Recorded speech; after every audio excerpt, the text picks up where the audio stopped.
আসসালামু আলাইকুম প্রিয় দর্শক, সবাই কেমন আছেন? আশা করছি ভালো আছেন। তো আজকে আমি আবারও হাজির হয়ে গেছি নতুন একটা রেসিপি নিয়ে। আজকে আমি বাচ্চাদের খুশি করতে একদম ছোট ছোট মিষ্টি রুটি রেসিপি করে দেখাবো। তো ভিডিওটি প্রথম থেকে শেষ পর্যন্ত দেখার অনুরোধ রইল। আর ভালো লাগলে অবশ্যই একটা লাইক দিয়ে চ্যানেলটাকে সাবস্ক্রাইব করে আমার পাশে থাকবেন। তো বন্ধুরা, চলুন তাহলে দেখা যাক আমি কিভাবে এই মিষ্টি রুটিটা বানাচ্ছি। তো আমি এখানে একটা বাটি নিয়েছি বড় সাইজের, আর নিয়ে নিলাম এই কাপের হাফ কাপ উষ্ণ গরম জল, আর দিয়ে দিচ্ছি 1/4 কাপ চিনি আর 1/4 কাপ গুঁড়ো দুধ, এটা স্বাদের ব্যালেন্সের জন্য। আর দিয়ে দিচ্ছি বড় চামচার 1 চামচা ইস্ট, ড্রাই ইস্ট আমি দিয়ে খুব ভালো করে মিশিয়ে নিয়েছি। এই পর্যায়ে আমি দিয়ে দিব অল্প একটু লবণ স্বাদের ব্যালেন্সের জন্য। দিয়ে এবার আমি ময়দাটা চেলে নেব। তার জন্য একটা চাকনি নিয়েছি, দিয়ে ভালো করে ময়দাটাকে চেলে নিচ্ছি। তো সাঁড়াশি থেকে গেলে কিন্তু এরকম বাদ হয়ে যাবে। আর আটাটাতে মনে হয় আমার সাঁড়াশি ছিল, তার জন্য আমি বেছে ফেলে দিলাম। আবারও 1 কাপ আমি আটা দিয়ে দিচ্ছি, দিয়ে ভালো করে চেলে নিচ্ছি। তো বন্ধুরা, ভালো করে চালানো হয়ে গেলে এবার আমি খুব ভালো করে একটা সফট ডো করে নেব। তো প্রথমে চামচ দিয়ে আগে মিশিয়ে নিচ্ছি। আর এই রুটিটা বাচ্চাদের টিফিন কিংবা সকালে ব্রেকফাস্টেরও খুব ভালো নাস্তা। আপনারা চাইলে চা বসিয়েই কিন্তু এই রুটিটা করে নিতে পারেন আগে থেকে আটাটা মেখে রাখলে।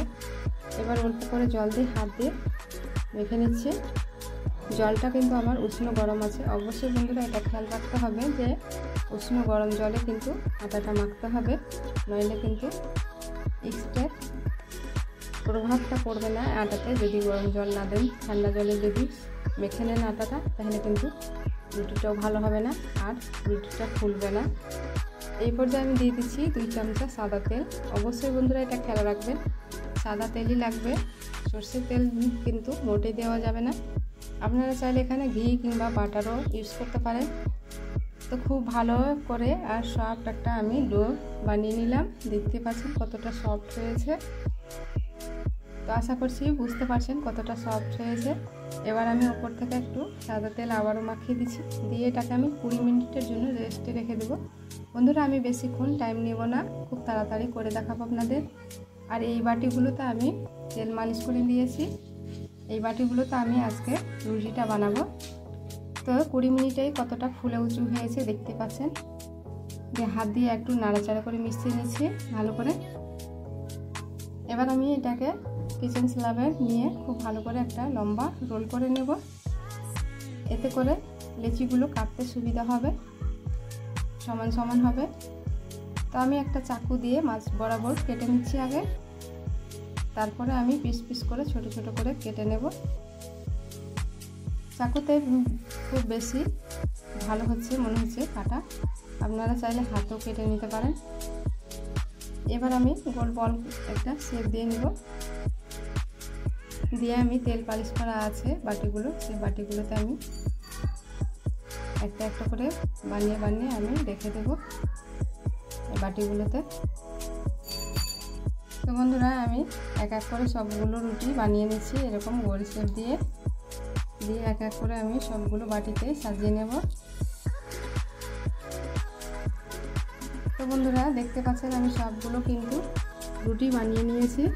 আর আমার এখানে 12টা রুটি হয়েছে। 12টা মোল্ডে আমি রেখে দিয়েছি। দিয়ে এবার আমি 30 মিনিটের জন্য আবারও রেখে দিয়েছিলাম, আর 30 মিনিট পর ফিরে আসলাম। এবার আমি এখানে একটা ডিমের কুসুম নিয়েছি। ডিমের কুসুমটাকে ভালো করে ফেটিয়ে এবার একটা ব্রাশ দিয়ে আমি এভাবে পালিশ করে দিচ্ছি। এতে করে কালারের খুব সুন্দর একটা কালার আসার জন্য। আপনারা চাইলে এখানে যদি না পছন্দ করেন তাহলে বাদও দিতে পারেন। এবার ওপর থেকে দেখতে শোয়ের জন্য একটু দিয়ে দিচ্ছি সাদা তিল। এই সাদা তিলটা যে কোনো বড় মুদির দোকানে পেয়ে যাবেন। তো ওপর থেকে ছড়িয়ে দিচ্ছি।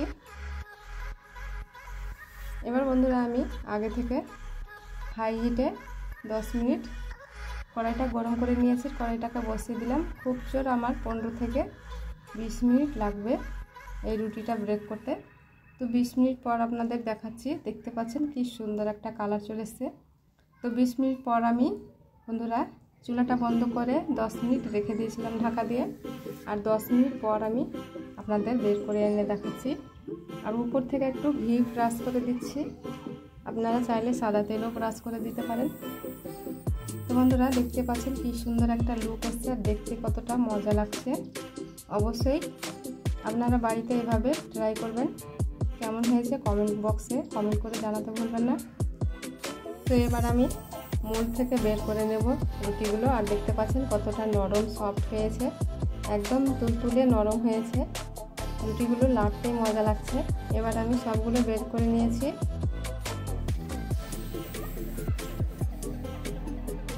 দেখতে কতটা লোভনীয় লাগছে বন্ধুরা। ছোটো বাচ্চাদের বানিয়ে দিলে কিন্তু খুবই খুশি হবে। একদম বলতেই হবে না, স্কুলের টিফিনে যদি বেঁধে দেন তাহলে স্কুল যেতে বলতেই হবে না যে স্কুল যাও। এই টিফিনটা পেলে খুব খুশি হয়ে কিন্তু বাচ্চারা স্কুল চলে যাবে। আর ভিতরটা কীরকম হয়েছে একটা আমি আপনাদের ছিঁড়ে দেখাচ্ছি। দেখতে পাচ্ছেন কতটা সফট আর জালিদার হয়েছে। তো বন্ধুরা ভিডিওটি কেমন লাগলো, আশা করছি ভালো লেগেছে। ভালো লাগলে একটা লাইক দিতে ভুলবেন না। আর আমার চ্যানেলে যদি নতুন বন্ধু হয়ে থাকেন তাহলে অবশ্যই আমার চ্যানেলটাকে সাবস্ক্রাইব করে আমার পাশে থাকবেন। আর যারা অলরেডি সাবস্ক্রাইব করে রেখেছেন তাদেরকে অসংখ্য ধন্যবাদ। আর আমার ভিডিও যদি ফেসবুক পেজ থেকে দেখে থাকেন তাহলে ফলো করতে ভুলবেন না। আল্লাহ হাফিজ।